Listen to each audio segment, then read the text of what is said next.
I end up losing my house, 3 vehicles, my career, my reputation. I become a liar, a cheater, a thief, a manipulator. My husband and my children knew right off what was happening. They come over and there's no water for them to wash their hands. Like, they know mom gambled the money and didn't pay the water bill. The last 2-3 weeks before I decided, like, this is it, I either knew I either had to quit gambling or I was going to take my life. Today's guest is Beth from West Virginia, and she shares her story of gambling addiction and recovery. She's now 10 months clean, so we get a fresh perspective on what it's like to try to leave gambling in the past. But before we dive into that, I want to just say, a lot of you regularly watch the channel, but you're not yet subscribed. So if you can do me the favor of hitting that subscribe button right now, my promise to you is that I'll continue this mission to spread awareness about gambling addiction. Hey everybody, welcome back to the One Day at a Time podcast. Today's guest is Beth. She's from West Virginia and she's in recovery from a gambling addiction.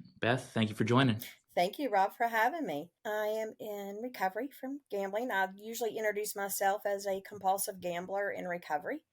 My last bet was 8/1/24. So I'm pushing 10 months. To start back, like where I started was just strictly for entertainment, as what most people do. Me and my husband, our kids had grown, they moved out of the house. We found ourselves not really having much to do. So we started going to the casino, $20, $40 here or there. For me, it became a problem very quickly. Within 6 months, I had a problem.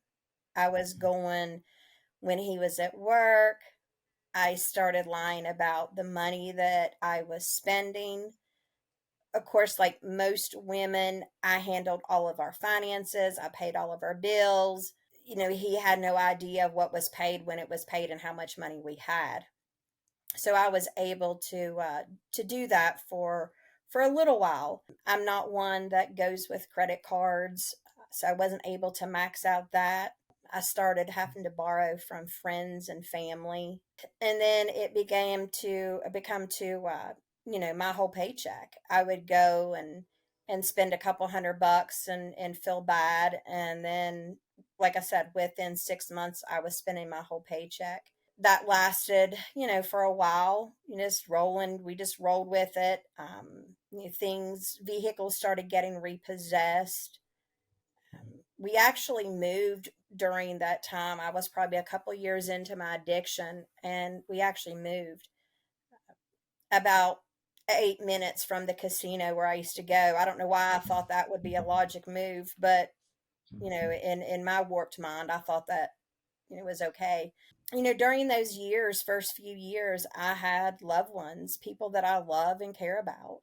One of my best friends, two of my best friends, and my son come to me and say, I'm a little worried about you. I think you have a problem. I'm good. I got it under control. You don't know what you're talking about. Blew it off, or got defensive. For many years, went just to the casino. After COVID, that's when I started going to the little VLTs, the video lottery places, because the casino hadn't opened yet. I had a friend who gambled online, who always wanted me to do it, because you can get free play when your friends refer you, and they have all this great free opportunity to win big money, that you're going to become a millionaire and your life's going to be made. And I told myself, no, I can't do that. I cannot gamble online because I already have a problem. That'll just, being able to lay in bed or sit at home and hide it. But I didn't listen to myself. The little gambling devils, what I call him, talking to me. I thought, well, hey, let me try this. The very first day that I played online, I won a huge jackpot. And of course, right. That's the last thing. I'm thinking back and I'm like, why couldn't I have lost my rear end the first 7-8 times I gambled? I wouldn't have kept going back. But anyway, yeah, I won a pretty hefty jackpot, and I thought, man, this isn't real. How could this be real? And I kept checking my PayPal like every 15 minutes. Is my money on there? When it hit, I was like, woohoo! So that hooked me. I casted my line in, and it reeled me right in, said, aha, I got another sucker. So from there, I was, just I was probably not going to the casino as much, because by this time I was more so going when I could kind of sneak around and do it. My husband would know some. Of course, it always created arguments. So then, I'm gambling online, I'm going to the VLTs, I'm going to the casino. Every dime that I made went into it, and then it became every dime my husband made. So I was draining the bank account. The day after payday, he would go through the drive-through to get him some lunch, and he'd be at work and have to get lunch, and his car would decline. He wouldn't have any money to eat lunch. He'd have to borrow from people he worked with. Eventually, he went got his own account and was able to put a stop to it at times. I'm not proud of it, but I admit, when I got the opportunity, I would sneak, take a picture of his debit card, attach it to my PayPal, and just cipher money out of his account. It got to the point like he would walk into the bank and the ladies knew he needed a new debit card. He had to do it so often. It come down to there was times that we lived without electricity, we lived without water, we lived not knowing where we are going to get food for the next day because it would be a week and a half to payday, and I sometimes wouldn't even have money for laundry detergent or dishwashing liquid. That's how bad it was. And eventually I ruined a lot of relationships. I lost friends. My bestest friend of 30 years quit speaking to me for about 6 years. For a while, I was just like, well, that's her choice. I didn't do nothing to her. Looking back now, I did hurt her because she come to me and she thought of all the people that I would listen to, it would be her, and I didn't. Thankfully, she has forgiven me, and we have regained that friendship back. But in the meantime, like I've tell people, like if I had it to lose, I lost it. I end up losing my house, three vehicles, my career, my reputation, and the last 2 3 weeks before I decided like this is it. I either knew I either had to quit gambling or I was going to take my life. I already knew how I was going to do it. I just didn't know when. I just felt like I could never climb myself out of that hole, not just financially, but the people that I had hurt, the people I had done wrong. I ended up, doing some things I shouldn't have done, things I never would have done without gambling that got me into some criminal charges.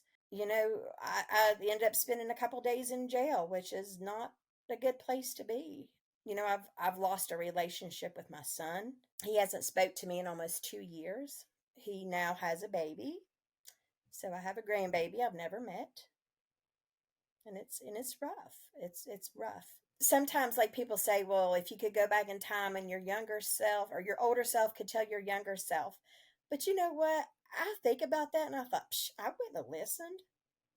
I wish I would have listened, but I don't think I would have. The most important like message I try to get out to people is if you have people who really love you and care about you and you know that and they come to you, it's hard for them to open that conversation up. Listen to them, Yeah. because when we gamble, we become people that we never thought we would be. I become a liar, a cheater, a thief, a manipulator. I manipulated people out of money, you know, saying it was for one thing when it wasn't, making my life seem like it was a whole lot worse than what it was, and I needed this or that for money. And it's sad. I just thought like the first couple, I would say probably 2 months, I was like, well, I was just excited because, hey, I haven't gambled, right? And then this whole other world of recovery come to me with you and other podcasts, Christina and Brian and the meetings. There's help out there. I'm thankful today that I made that choice to reach out to the helpline, the 1-800 Gamble helpline here in West Virginia, and get that help. They pointed me in the right direction. It's not been easy, but I work every day just to be better than the day before. When I first thought, man, I could never gamble again. like that created like anxiety within myself because I'm like, oh God, how can I never do this again? It was such a huge part of my life. Yeah, those big winnings that get you a high, and you can go out and you can be a high roller and buy what you want and spend what you want and give to money to who you want. But when you chase those losses and you don't even know where your next meal's going to come from, and you're hurting the people you love, it's just truly not worth it. My poor husband, I put him through it. Thank God, he has stuck by my side and been my biggest supporter, really. So yeah, I mean, I'm almost 10 months, and it's not all been great. There's been a lot of Yeah. tears. There's been a lot of tears and a lot of emotion. But I never thought I'd go 10 days without gambling, much alone 10 months. So getting into the GA meetings, working the steps, listening to other people's story, and realizing that I'm not alone, and that I don't have to fix all my problems at once. And I just have to just simply not gamble for today. And then tomorrow, repeat, put it on repeat. I appreciate you sharing all of that, of course. And, one, proud of you that you made it this 10 months. Thank It you. sounds like things are really on the upturn, things are getting better. And that's something that a lot of people in the audience probably need to hear because a lot of people are in that spot that you were in that first 2 weeks where they're like, oh my God, I can never gamble again. Like, what am I going to do with my time? Hmm. And it doesn't make sense really at first. You just kind of go through the motions until you start to find things to plug in that give you meaning. In the time that you've been clean now, what are some things that you do that are giving you a new sense of purpose and keeping you away from gambling? Mainly, it's my family and friends, knowing that without recovery, I don't have them. I have a daughter. I have a grandson who's 8. He's my world. And I realized when I quit gambling, I realized how much time I took from them. And it wasn't just the time of gambling that I was either gone or on my phone preoccupied when they were around. It was when they were there, my mind was somewhere else. I was constantly in turmoil trying to figure out, where am I going to come up with the money to buy the groceries that my husband gave me the money to go buy and I gambled it and he don't know it, or the money I got to come up with the next day to pay a bill before a service is turned off. Constantly being in turmoil in my own body, in my own mind. When they're around or I'm with them, I just soak it all up. And I fill my time with reading a lot. I do a lot of reading. Never read as much as I do now. And getting involved in with other support groups and meetings. Even though I just only have 10 months into this, there's been a few people have come into my life, or we've crossed paths, that are just stopping. They're just getting to the point they're ready to stop. I've been able to talk to them and kind of lead them and like what worked for me. And I tell everybody, like, it's your own recovery. You got to do it your way. The most important thing is you just don't gamble, right? Like, it could be a GA meeting every night of the week. It could be, books that you read or podcasts you listen to or Facebook groups. It's just whatever works for you. The first couple weeks that I didn't gamble, I also didn't have a job because I had lost it due to being arrested and going to jail for a couple of days. So you want to talk about, like, I felt like I was just going to explode inside. And then, I went to my first counselor appointment. He had told me that my restless leg medicine had a side effect of causing compulsive behaviors, gambling being one of them. So I was like, that sounds a little odd to me. I don't know if I'm thinking to myself, I don't know if I believe that. So I went home and I researched it, and it was just article after article, lawsuits. And don't get me wrong, I'm not saying that my leg medicine caused me to do anything, but it did create a compulsiveness within me. And I do have a compulsive personality anyway, so on top of that, it didn't help. But the same week I stopped gambling is the same week I stopped my leg medicine. So, coming off the gambling, coming off the leg medicine, not having a job, not having anybody that would even hardly speak to me. because of the things I've done. It was hard, and I think I walked my poor dog to death. I mean, I did. I walked her every 30 minutes. We was going out for a walk. I cleaned. I've told people, like, I don't care if you got to clean out your closet 5 times a day. If you just don't gamble, right? Like, some of the silly things I did back then, just trying to keep my mind and my body busy. I laugh about now, but hey, it worked. Yeah. So, No. here I am. I got through it, and I work now for the 1-800 Gambler. Oh yeah. So I work on the helpline, and I get to help people, and we get a lot of chats and calls, even from people out of state. It's very rewarding, and I enjoy being able to spread, my message, and to point somebody in the right direction of what somebody pointed me one day, because I searched online for meetings. I searched for, gambling therapist or somebody that could help me, because I just didn't want to make that call to that number. I didn't want to say I have a problem, because it's like once I said it out loud, I had to admit it. And then that meant I had to do something about it. But I did. I did. And I'm very thankful and grateful today for the people who have helped me along my journey. And, thank to people like, you and Brian and Christina, and everybody else out there who has a platform that they share on. Something that you said really just jogged the memory in me. It's like I get a lot of questions from people who don't know what to do next. They want to know how to quit gambling. They want to know how to pay off debts. They all have questions. But one question that pops up more often than almost any other question, maybe except how do I quit gambling, is what happens when I call the 1-800 Gambler number? Could you walk us through what it's like when someone calls you now when you're giving them help? Sure. There's no time constraint. We talk to them. Some people just want some literature or information, and they're not quite ready to tell what's going on. Others do. So we always just spend a little bit of time talking to them, letting them know that they're not alone. There is help out there. Don't sit in the feelings that you have today.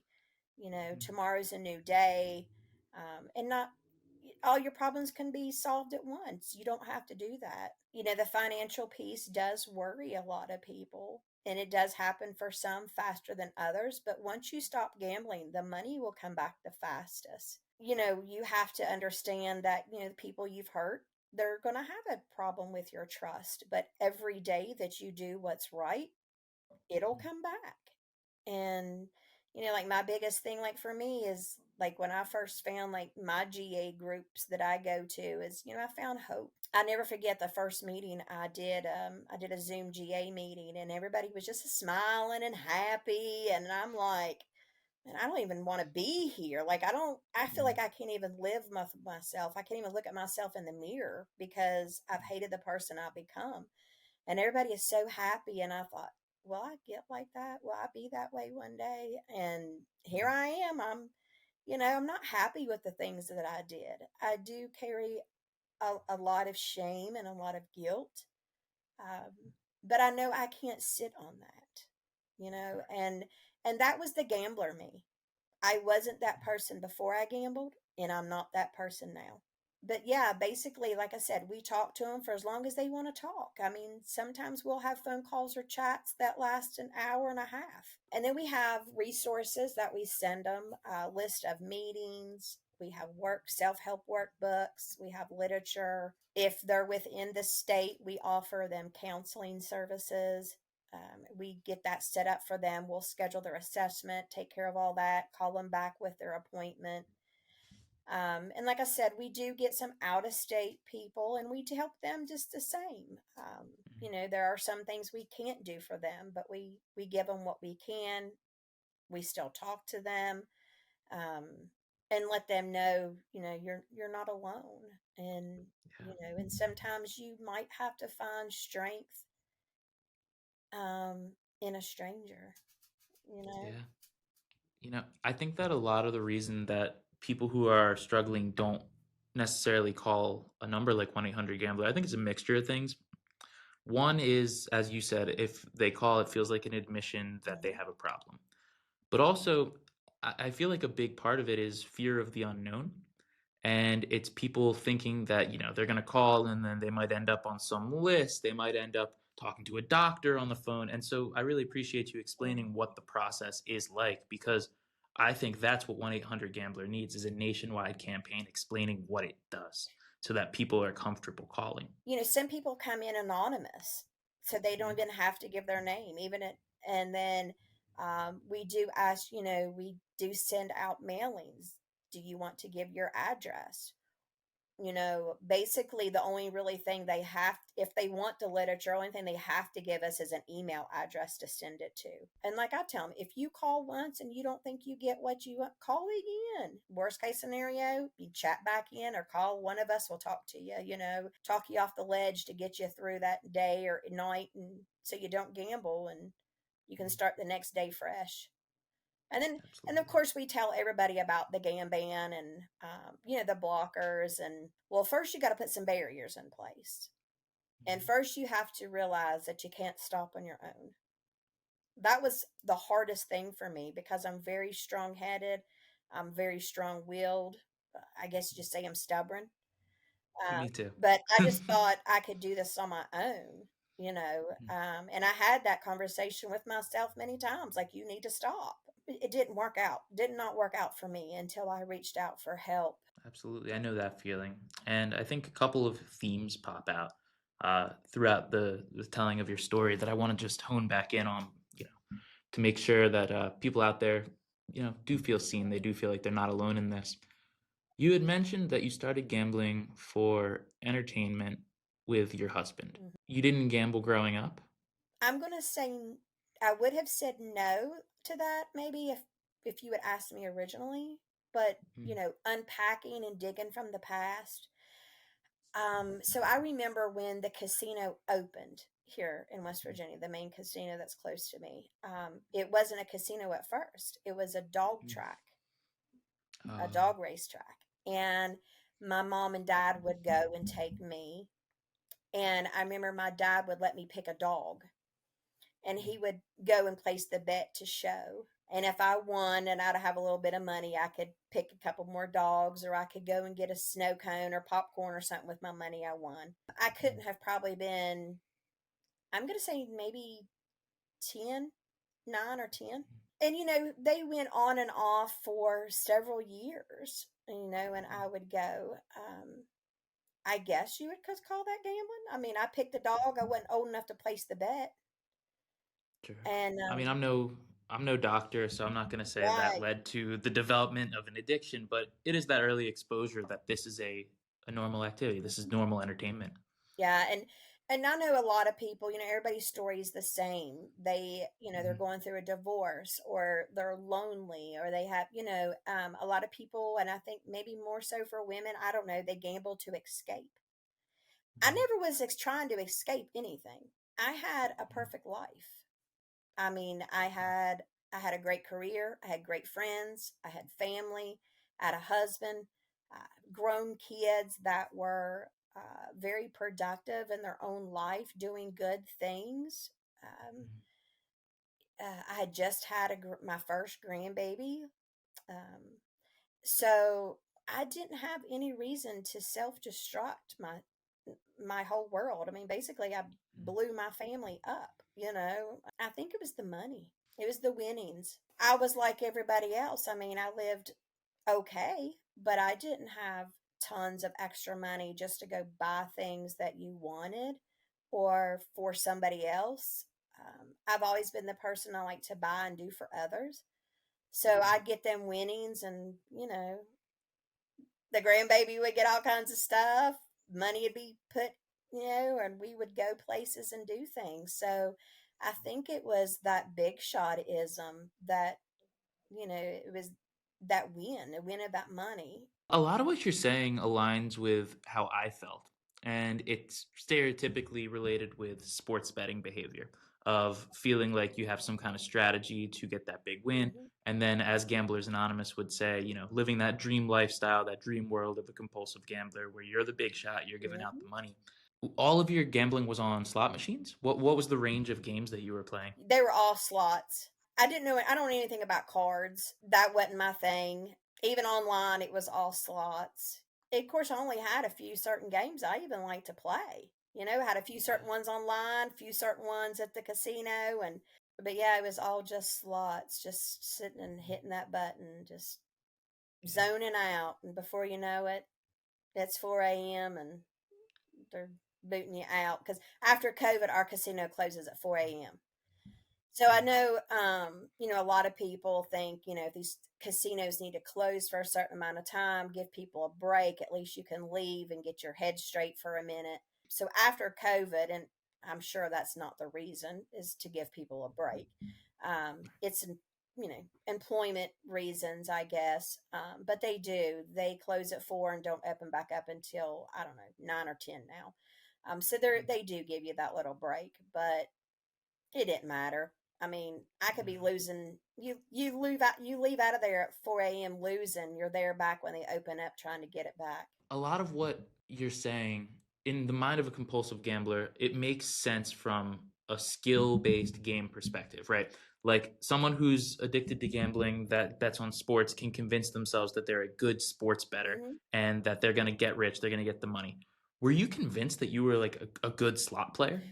I'm not going to say I was a good slot player, but I could tell that, or I thought I could tell when the machine was hot enough to pay out. Mm, mm, And I'm still not going to say. I know that sounds crazy, and I'm saying it. It sounds crazy, but they do have to pay out every so often. When you go and play the same machine every day, you mm. can kind of tell, is it not in a winning mode? You know what I mean? And that did pan out for me many times. And maybe that's why I believe that.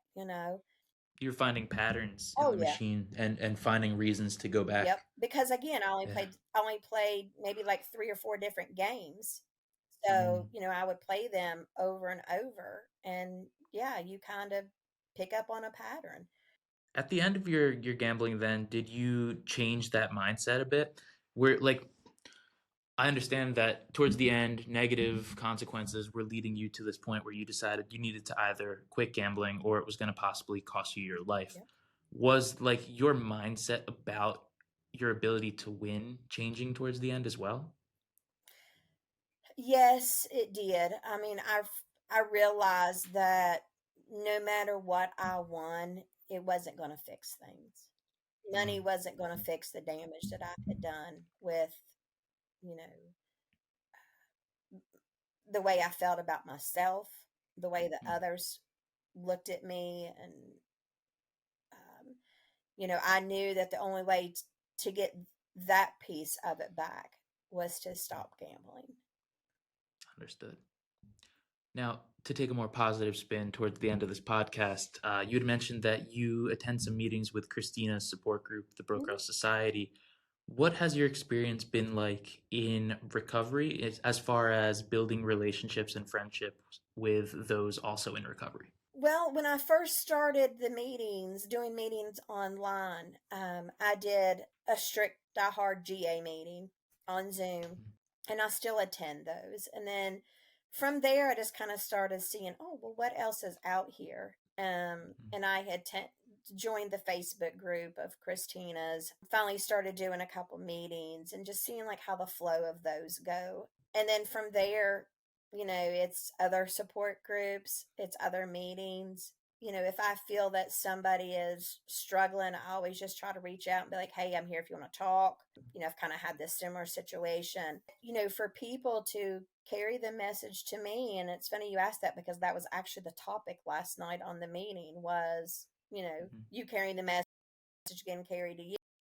I don't think if it was for a few certain people that actually come and held their hand out to me and patted me on the shoulder and said, you can do this. There is hope. This is where I was at this point in my life, and this is what I've gotten through. Um, I'm not going to say I don't think I would be here because, it takes a lot of things to not gamble, not, but the support does have definitely help. like I said, that's where basically I found hope, was finding other people like me, finding other women my age or that had destroyed their relationship with their children, that kind of having a similar story of things that I can relate to. I mean, you know this, not everybody who is a compulsive gambler has destroyed their finances. Mhm. Some people have more money than others, so they can do it. Some people can hide it better than others because they do create this world of debt with credit cards and things. I Yeah. wasn't that person. I didn't live in years of lies. Everybody, my husband and my children, knew right off what was happening. When they come over and there's no water for them to wash their hands. Like, they know mom gambled the money and didn't pay the water bill. I had people who were sticking by me and supporting me, but they were also kind of sick of me. And they didn't know how to support me, they didn't know what to say. So that's where, I found other people in other groups. And even some groups that I don't go to as many of those meetings, I still have made some good contacts.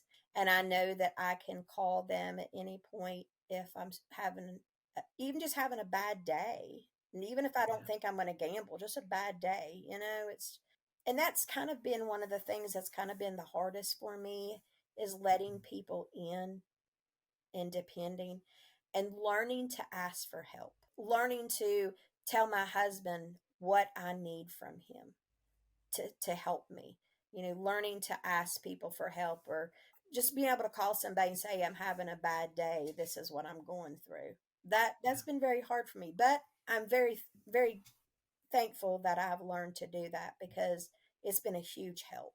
And that's what I think I like the most about the 12 steps. I always view the 12 steps not as two lists, because I know in the yellow booklet it's like steps 1 through 6, 6 through 12, or 7 through 12. But if you view them in a kind of a circle, I think it makes a lot more sense to me. And for those that don't know what the 12 steps are, basically step 12 is what Beth is absolutely embodying with the work that she does now, which is having made an effort to practice these principles in all of our affairs, we tried to carry this message to the other compulsive gamblers who still needed our help.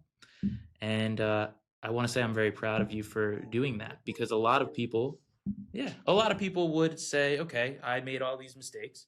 Let's never talk about it again. Let's move on. And unfortunately, it just doesn't work that well doing it that way. So by continuing to try to help other people, by working at the 1-800 Gambler line, by having this conversation today, my hope is that it helps a lot of people and it continues to sustain your own recovery. To everyone that's been watching in the audience, I hope that you've enjoyed the conversation. If you want to hear another story of someone in recovery from a gambling addiction, then check out this video next. Let's keep getting better together, one day at a time.